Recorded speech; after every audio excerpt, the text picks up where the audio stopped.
अस्सलाम वालेकुम। आज का हमारा टॉपिक है जी अर्थ, जिसका दूसरा नाम ब्लू प्लैनेट भी है।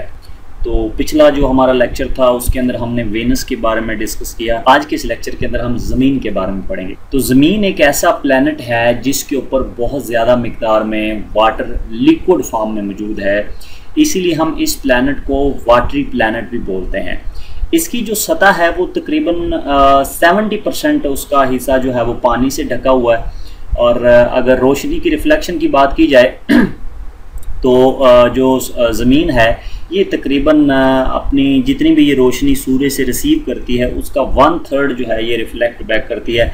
बाकी रोशनी जो है वो ज़मीन में ही यानी इसके एटमॉस्फेयर के अंदर ही एडजस्ट होती है, यानी कुछ हीट के तौर पे ज़मीन के अंदर भी चली जाती है और कुछ एटमॉस्फेयर को गर्म करने के लिए इस्तेमाल हो जाती है। और इसका जो 1/3 है वो रिफ्लेक्ट बैक होके वापस चला जाता है। The Earth's atmosphere scatters the light and creates a blue effect। यानी जो ज़मीन का एटमॉस्फेयर है वो लाइट को स्कैटर करता है और ये ब्लू इफेक्ट पैदा करता है। और इसी वजह से हमें जब हम ज़मीन के ऊपर खड़े होकर ऊपर की जानब देखते हैं तो हमें ऐसा लगता है जैसे आसमान का कलर जो है वो नीला। तो बेसिकली आसमान का कलर नीला नहीं होता, आसमान का कलर जो है वो ब्लैक है, लेकिन हमें नीला इसलिए नज़र आता है क्योंकि जब हम ऊपर की जानब देखते हैं ना तो हमें आसमान नज़र नहीं आता, हमें हमारा एटमॉस्फेयर नज़र आ रहा होता है। और हमारा एटमॉस्फेयर ऐसा है जो ब्लू लाइट को स्कैटर करता है, ठीक है, इसलिए ये सारा एटमॉस्फेयर हमें ब्लू नज़र आता है। तो हम बेसिकली अपने एटमॉस्फेयर को ही देख के कह रहे होते हैं कि भाई आसमान नीला है। तो बेसिकली आसमान नीला नहीं है, एटमॉस्फेयर जो है वो ब्लू इफेक्ट पैदा कर देता है, जिसकी वजह से हमें ये सारा एरिया जो है ना ब्लू नज़र आता है। अच्छा, ज़मीन की एक और बहुत बड़ी खासियत है कि ये जो हमारा सोलर सिस्टम है इसमें सिर्फ ज़मीन ही ऐसा प्लैनेट है जिसके ऊपर जो है ना वो लाइफ पॉसिबल है। अगर हम बात करें ज़मीन के एटमॉस्फेयर की तो इसका जो एटमॉस्फेयर है वो बहुत सारी गैसेस से मिलके बना हुआ है, लाइक नाइट्रोजन है, ऑक्सीजन है, और इसके अलावा और भी बहुत सारी गैसेस हैं लाइक कार्बन डाइऑक्साइड, ठीक है, जो कि ज़िंदगी के लिए ज़रूरी है, यानी पौधों की ज़िंदगी के लिए ज़रूरी है और pौधे हमारे लिए जो है वो खुराक तैयार करते हैं। तो ओवरऑल हम कह सकते हैं कि लाइफ को सपोर्ट करने के लिए कार्बन डाइऑक्साइड जो है वो ज़रूरी है। अच्छा, ये जो ज़मीन का एटमॉस्फेयर है ये इस प्लैनेट के टेम्परेचर को भी मेंटेन करने में बड़ी हेल्प करता है। और सबसे बड़ी चीज़ कि ये सूर्य की तरफ से आने वाली जो ख़तरनाक शुआएँ हैं या कॉस्मिक रेडिएशंस हैं उनको हम तक नहीं पहुंचने देता, यानी ये उनको रिफ्लेक्ट बैक कर देता है या फिर अपने अंदर जज़ब कर लेता है, यानी हम तक वो रेडिएशन जो है वो नहीं पहुंच पाती due to atmosphere of our earth.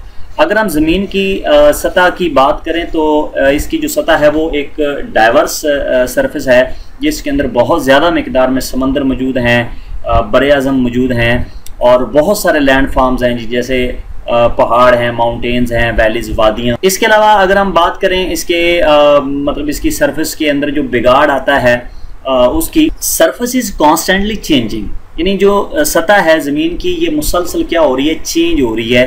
Change क्यों हो रही है? देखें आप आम तौर पे जो है ना वो ख़बरों में सुन रहे होते हैं कि फ़लाँ जगह पे जो है वो ज़लज़ला आ गया है, फ़लाँ जगह पे इरोजन हो गया यानी ज़मीनी कटाव हो चुका है और फ़लाँ जगह से लावा निकला है। तो ये वो चीज़ें हैं जो कि ज़मीन की जो सतह है ना उसकी जियोग्राफी को जो है ना वो चेंज करती है, उनके स्ट्रक्चर को जो है वो क्या करती हैं, चेंज। जैसे ज़मीनी कटाव है तो जिस जगह पे ज़मीनी कटाव आएगा डेफिनेटली वहाँ का एरिया जो है वो चेंज होगा। ज़लज़ले जो है वो काफ़ी हद तक जो है वो नुकसान पहुँचाते हैं जिससे ज़मीन की सतह जो है वो टोटली चेंज हो जाती है। इसके अलावा जो लावे वगैरह निकल आते हैं तो वो यानी काफ़ी ज़्यादा सतह जो है वो चेंज हो रही है इन 3-4 इफ़ेक्ट्स की वजह से।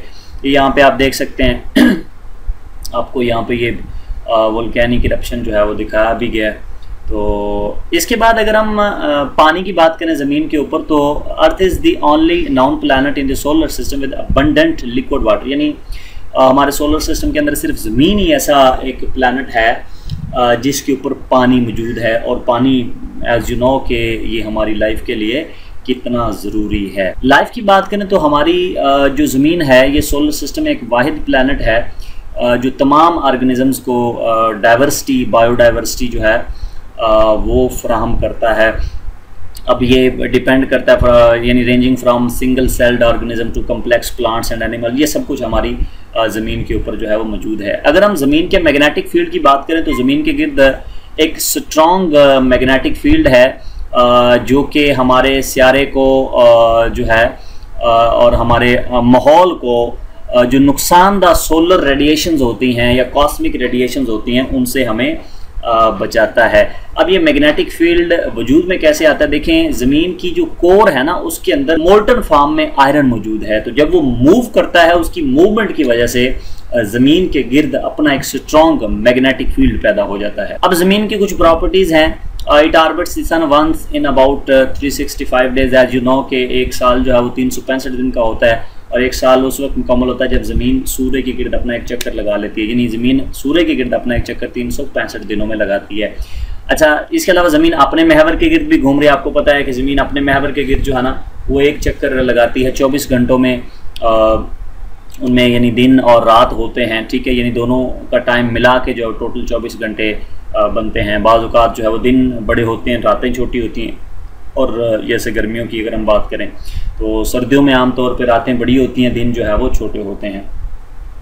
It revolves around sun due to its tilt, seasons are created, यानी ये सूर्य के रिवॉल्व करती है। अब चूंकि ये बिल्कुल स्ट्रेट नहीं है, थोड़ी सी टिल्टेड है, सो इस वजह से इसके ऊपर जो है ना यूं कह लें कि मौसम जो है वो क्रिएट होते हैं। अच्छा, सोलर सिस्टम में सबसे ज़्यादा डेंस जो प्लैनेट है वो हमारी ज़मीन है।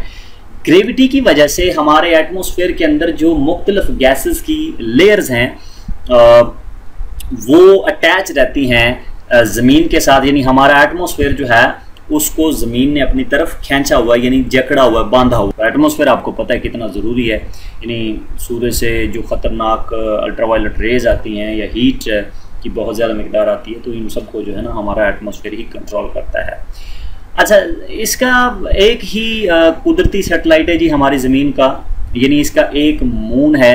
जो नेक्स्ट हमारा लेक्चर होगा उसके अंदर हम मून को ही स्टडी करेंगे। होप सो कि आज का लेक्चर जो है वो आपको काफ़ी आप लोगों के लिए इंफॉर्मेटिव जो है वो साबित होगा, और अगर आप इसी तरह के लेक्चर सुनना चाहते हैं, इस तरह की इंफॉर्मेटिव वीडियोस देखना चाहते हैं तो हमारे चैनल को सब्सक्राइब करना कभी भी ना भूलें।